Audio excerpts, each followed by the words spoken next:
जय माता दी मित्रों, मैं हूं पंडित राजीव रंजन शर्मा और आज की वीडियो की मुख्य जानकारी है क्या पीरियड्स आने पर हम तुलसी विवाह कर सकते हैं।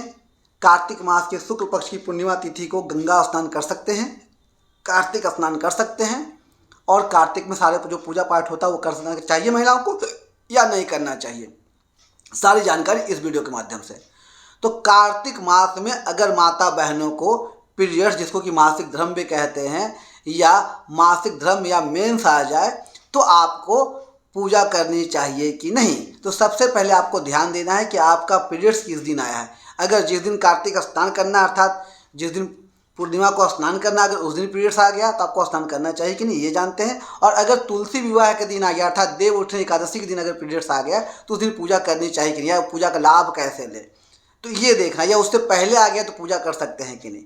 तो आप सबसे पहले देख लीजिए, अगर आपका 5वां दिन देव उठनी एकादशी के दिन आ रहा है, उस दिन अगर आपका सुबह 5 दिन हो जाता है स्नान कर रहे हैं, तो आप तुलसी विवाह और पूजन कर सकते हैं। क्योंकि शास्त्र प्रमाण कहता है, पुराणों में लिखा, मैं नहीं कहता, कि 5 दिन अगर पीरियड्स के बीच जाए, मासिक धर्म के बीच जाए, मासिक मेंस का महीना का बीच जाए, तो आप स्नान के पश्चात देव स्थान जा सकते हैं या पूजा पाठ कर सकते हैं, उसमें शामिल हो सकते हैं।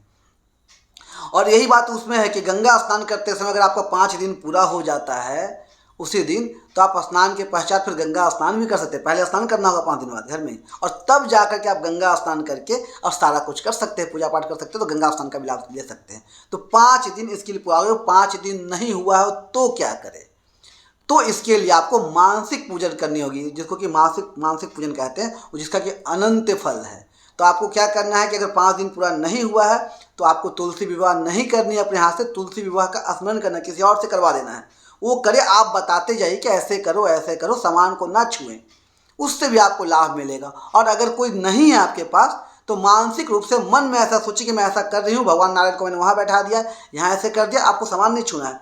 और सारी प्रक्रिया वही जो मैंने बताई हुई है कि जो तुलसी विवाह की प्रक्रिया होता है, उस प्रक्रिया से आप विवाह करवाएं तो आपको लाभ मिलेगा। गंगा स्नान में भी यही है कि गंगा स्नान करते समय भी आपको मन में मानसिक रूप से सोचना है कि मैं स्नान कर रही हूँ, गंगा चली गई हूँ, गंगा का ध्यान करना है, सभी पंच देवताओं का ध्यान करना है, लेकिन जाना नहीं है, सबसे स्पर्श नहीं करना। और उस बात का ध्यान कर करके अगर आपने गंगा का ध्यान कर लिया, भगवान शिव का ध्यान कर लिया, नारायण का, पंचदेवताओं का ध्यान कर लिया, तो गंगा स्नान माना जाएगा और आपको उसका भी अक्षय फल मिलेगा, यानी जो कि जिसका कि फल कभी समाप्ति नहीं होता है। तो पीरियड्स के दिनों में अगर आप उसी दिन पीरियड्स में हैं तो गंगा स्नान और आपको तुलसी विवाह नहीं करनी चाहिए, बल्कि मानसिक रूप से पूजन करनी चाहिए, उसका भी आपको लाभ मिलता है। और अगर वीडियो की जानकारी अगर आपको अच्छी लगी हो, वीडियो को लाइक, सब्सक्राइब, शेयर करें, क्योंकि मैं ऐसी छोटी छोटी जानकारी लाता रहता हूँ।